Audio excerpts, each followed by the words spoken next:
انتہائی واجب الاحترام علماء کرام اور حاضرین فرش اعضاء، ایک مرحوم کے سال ثواب کے لیے مجلس اعضاء بعنوان مجلس برسی برپا کی گئی ہے، اور ہم اور آپ جمع ہوئے ہیں ان کے اہل خانہ کو تعزیت پیش کرنے کے لیے اور صبر کی تلقین کرنے کے لیے۔ یہی قانون حیات ہے اور یہی اصول زندگی کہ جب ہمارے درمیان سے کوئی مومن یا مومنہ اس دار فانی کو چھوڑ کر اس عالم بقا میں قدم رکھتی ہے تو ہم اس کے ایصال ثواب کے لیے مجلس حسین برپا کرتے ہیں۔ آپ یقین جانیں شیعت کا دامن اتنا وسیع ہے، اتنا وسیع ہے، اتنا وسیع ہے کہ اس نے ہمارے عزیزوں کے مرنے کے بعد ہمارے تعلقات کو ختم نہیں ہونے دیا۔ ورنہ دنیا میں اور ہم میں فرق یہ ہے کہ دنیا جب اپنے مردے کو دفن کر کے آتی ہے تو یہ اس کی آخری ملاقات ہوتی ہے، یہ تعلقات کا آخری دن ہوتا ہے، مگر ہمارے یہاں ایسا نہیں ہے۔ ہمارے یہاں جب مردے کو دفن کر کے آتے ہیں تو اسی دن طے کر لیتے ہیں کہ اب تک تجھ سے ملاقات ہوتی تھی کہ نہیں، مگر اب تجھے اتنا یاد کیا جائے گا کہ شاید اتنا زندوں کو یاد نہ کیا جائے جتنا مردوں کو یاد کیا جائے۔ یہی ہے کہ شیعت نے ایصال ثواب کا دروازہ کھول دیا۔ اب ایصال ثواب میں کیا ہے؟ تو ایصال ثواب کے بہت سارے طریقے ہیں۔ مثلا آپ نے اپنے مرحوم کے ایصال ثواب کے لیے قرآن پڑھا، وہ بھی ایک ایصال ثواب ہے۔ آپ نے اپنے مرحوم کے لیے نمازیں پڑھیں یا پڑھوائیں، وہ بھی ایصال ثواب ہے۔ آپ نے اپنے مرحوم کے لیے روزے رکھے یا رکھوائے، وہ بھی ایصال ثواب ہے۔ آپ نے اپنے مرحوم کے لیے کسی کو زیارت پہ بھیجا یا خود گئے اس کی نیابت میں، یہ بھی ایصال ثواب ہے۔ آپ نے اس کی طرف سے حج کیا یا کروایا، یہ بھی ایصال ثواب ہے۔ اور انہی سلسلوں میں ایک سلسلہ ہے ایصال ثواب کا جسے مجلس حسین کہا جاتا ہے۔ یعنی کمال یہ ہے، وسیع دیکھیے کتنا ہے کہ آپ نماز پڑھیں گے یہاں جزا ملے گی وہاں، روزہ رکھیں گے یہاں جزا ملے گی وہاں، حج کریں گے یہاں جزا ملے گی وہاں۔ یعنی آپ اعمال یہاں کر رہے ہیں اور ثواب وہاں مل رہا ہے۔ مگر کمال یہ ہے، دیکھیے بہت اطمینان سے میں مجلس پڑھوں گا، اور اگر آپ تک میری بات پہنچے تو مجھے اس بات کا احساس دلائیے گا کہ میں شیشے کے سامنے نہیں شیعوں کے سامنے پڑھ رہا ہوں، اس لیے کہ شیشہ نہیں بولتا مگر شیعہ بولتا ہے۔ صلوات پڑھیں بر محمد وآل محمد پر۔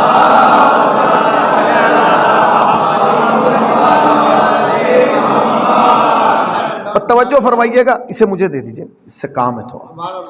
تو یہ ایک عجیب و غریب بات ہے کہ ہمارے یہاں وسیع بہت ہے، یہ سلسلہ ایصال ثواب کا بہت زیادہ وسیع ہے۔ مثلاً اگر کوئی انسان قرآن پڑھنا نہیں جانتا تو سورہ فاتحہ پڑھے، اس کا بھی ثواب پہنچا سکتا ہے۔ اگر وہ بھی نہیں پڑھ سکتا تو بیٹھ کے درود پڑھنے لگے، اس کا بھی ثواب ملے گا۔ اچھا یہ کمال کیا ہے، ایک وجہ کیا ہے جس کی طرف میں آپ کو متوجہ کرنا چاہتا ہوں، وہ یہ ہے وجہ کہ مولانا میں نے آج تک اپنی زندگی میں نہیں دیکھا کہ کبھی مائک لگا کے یا واٹس ایپ پہ یا اشتہار لگا کے اعلان کیا گیا ہو کہ بھائی خرجے کے تمام مومنین سے گزارش ہے کہ آج وہ مسجد میں جمع ہو جائیں، ہمارے ابا کے ایصال ثواب کے لیے نماز پڑھی جا رہی ہے۔ جبکہ پڑھواتے ہیں لوگ، پڑھتے بھی ہیں، اعلان نہیں ہوتا، یا ہوتا ہے کہیں اعلان؟ اگر ہوا ہو تو مجھے بتائیے کہ بھئی ہمارے ابا کے ایصال ثواب کے لیے نماز پڑھوائی جا رہی ہے، مومنین سے گزارش ہے کہ مسجد میں جمع ہو جائیں۔ نہیں، آج تک آپ نے ایسا بھی نہیں دیکھا ہوگا کہ مسجد سے اعلان کیا گیا ہو کہ جناب جمع ہو جائیں، قیصر صاحب کے بھائی کے ایصال ثواب کے لیے روزے رکھے جا رہے ہیں۔ نہیں، جبکہ روزے رکھوائے جاتے ہیں۔ بھائی ہم اپنے ابا کے ایصال ثواب کے لیے 4 مومنین کو زیارت کربلا کے لیے بھیج رہے ہیں، مومنین جمع ہو جائیں۔ نہیں، حج پہ اتنا پیسہ خرچ کیا جاتا ہے مگر اعلان نہیں کیا جاتا کہ ہم اپنے ابا کے ایصال ثواب کے لیے حج پہ بھیج رہے ہیں۔ یعنی ساری عبادتیں انجام پاتی ہیں مگر خاموشی کے ساتھ، پوشیدہ طور پر، چھپا کر، آہستہ سے، بغیر اعلان کے۔ مگر کمال ہے جب آپ اپنے ابا کے ایصال ثواب کے لیے مجلس کرتے ہیں، اس میں پیسہ حج سے کم لگتا ہے، زیارت سے کم لگتا ہے، اشتہار بھی لگائیں گے، فلیکس بھی لگائیں گے، اعلان بھی کریں گے، واٹس ایپ پہ میسیج بھی دیں گے، گھر گھر جا کے دق الباب کر کے کہیں گے نماز مغرب کے بعد مجلس ہے، آنا ضرور ہے۔ میں بڑا پریشان تھا کہ ساری عبادتیں خاموشی سے کر لیں، مجلس غل مچا کے کر رہے ہیں، اس کی وجہ کیا ہے؟ میں نے اپنے استاد سے معلوم کیا جی اس کی وجہ کیا ہے؟ انہوں نے کہا بیٹا یہاں آؤ، یہ مسجد ہے؟ میں نے کہا ہاں جی مسجد ہے۔ تو کہنے لگے تم یہاں کھڑے ہو کے 2 رکعت نماز پڑھو۔ میں نے کہا جی پڑھ دیں گے۔ 2 رکعت نماز پڑھی تو کہنے لگے تم نے 2 رکعت نماز پڑھی، میں بیٹھ کے دیکھتا رہا، مجھے ثواب ملا؟ میں نے کہا نہیں۔ تو کہنے لگا ملا کس ساتھ؟ یعنی کہاں بیٹھے ہیں آپ؟ ذرا توجہ فرمائیے گا بھائی، آپ ایک آدمی یہاں کھڑا ہو کے نماز پڑھنے لگے مولانا، اور سارا محلہ جتنا مجمع ہے اسے بیٹھ کے دیکھنے لگے، ثواب کسے ملے گا؟ یا اسے جس نے پڑھی ہے، یا اسے جس کے لیے پڑھی ہے؟ بیٹھنے والوں کو کچھ نہیں ملے گا۔ ایک آدمی روزہ رکھ لے اور پورا محلہ اس کے ساتھ گھومتا رہے، کیا اسے ثواب ملے گا؟ نہیں ملے گا۔ ثواب اسے ملے گا جس نے روزہ رکھا ہے، یا اسے ملے گا جس کے لیے رکھا ہے، یا اسے ملے گا جو شام کو افطاری کرائے گا۔ گھومنے والوں کو کچھ نہیں ملے گا، دیکھنے والوں کو کچھ نہیں ملے گا۔ ایک آدمی حج پہ جانے لگے، سارا محلہ چھوڑنے جائے، ثواب ملے گا؟ ثواب نہیں ملے گا۔ آخر میں کھجور کا پیکٹ ملے گا اور ایک شیشی ملے گی، یہی ملے گا نا۔ اس کا مطلب یہ ہے کہ جتنے اعمال ہیں، توجہ سے فرمائیے گا، کیا جتنے اعمال ہیں ان کی جزا محدود ہے، مختصر ہے۔ یا اسے ملتی ہے جو کرتا ہے، یا اسے ملتی ہے کہ جس کے لیے کرتا ہے۔ نہیں پہنچے؟ نماز کی جزا اسے ملے گی، نماز کا ثواب، جو پڑھے گا یا جس کے لیے پڑھے گا۔ روزے کی جزا اس کو ملے گی جو رکھے گا، یا اسے ملے گی جس کے لیے رکھے گا۔ حج کی جزا اسے ملے گی جو کرے گا، یا اسے ملے گی جس کے لیے کرے گا۔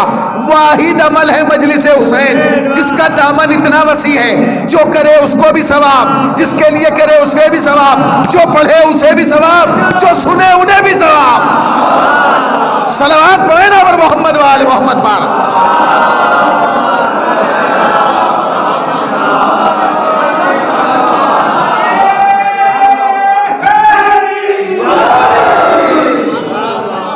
سارے عمل کی جزا محدود، اس عمل کی جزا لامحدود ہے، یہ محدود نہیں ہے۔ یہ خالی اسے نہیں ملے گا کہ جس کے لیے خالی ممتاز صاحب کو ثواب مل رہا ہے، نا نا نا نا، جس کے لیے کر رہے ہیں اسے بھی ثواب، جو کر رہا ہے اسے بھی ثواب، جو پڑھ رہا ہے اسے بھی ثواب، جو سن رہا ہے اسے بھی ثواب، جو تبرک بانٹ رہا ہے اسے بھی ثواب، جو تبرک لے رہا ہے اسے بھی ثواب، جو نوحہ پڑھ رہا ہے اسے بھی ثواب، جو نوحہ سن رہا ہے۔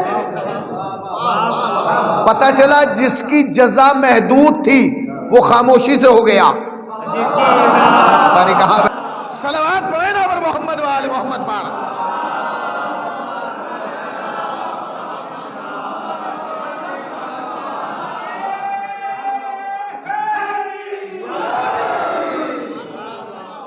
سارے عمل کی جزا محدود، اس عمل کی جزا لامحدود ہے، یہ محدود نہیں ہے۔ یہ خالی اسے نہیں ملے گا کہ جس کے لیے خالی ممتاز صاحب کو ثواب مل رہا ہے، نا نا نا نا، جس کے لیے کر رہے ہیں اسے بھی ثواب، جو کر رہا ہے اسے بھی ثواب، جو پڑھ رہا ہے اسے بھی ثواب، جو سن رہا ہے اسے بھی ثواب، جو تبرک بانٹ رہا ہے اسے بھی ثواب، جو تبرک لے رہا ہے اسے بھی ثواب، جو نوحہ پڑھ رہا ہے اسے بھی ثواب، جو نوحہ سن رہا ہے۔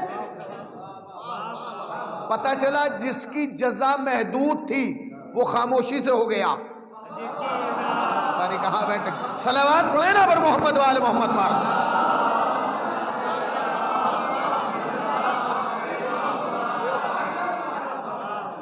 اب چونکہ یہ مجلس تو ایصال ثواب کی ہے، مگر یہ ایسے تاریخ اور ایسے مہینے میں آ گئی ہے کہ اس مہینے کے خود تقاضے ہیں۔ میں نے جس آیت کی تلاوت کی ہے وہ سب مومنین کو حفظ ہے، عجیب و غریب نہج کی آیت ہے، اور یعنی یہ کہا جائے کہ اس آیت کی کیفیت عجیب ہے۔ وَمَا أَدْرَاكَ مَا لَيْلَةُ الْقَدْرِ، تم کیا جانو کہ شب قدر کیا ہے؟ اس کی کیفیت سمجھ رہے ہیں؟ تم کیا جانو، اس لہجے میں اگر بندہ کلام کر لینا تو تکبر کے دائرے میں آ جاتا ہے۔ مولانا اگر اس لہجے میں کوئی بندہ کلام کر لے تو تکبر کے لہجے میں، تم کیا جانو، پتہ نہیں کہاں بیٹھے آپ، تم کیا جانو، یہی لہجہ اللہ نے استعمال کیا ہے۔ مگر چونکہ وہ خدا ہے اسے تکبر زیب دیتا ہے۔ تکبر خالق کائنات میں اللہ ہی کو زیب دیتا ہے، جانتے کیوں؟ کیونکہ وہ آل محمد کا خالق ہے۔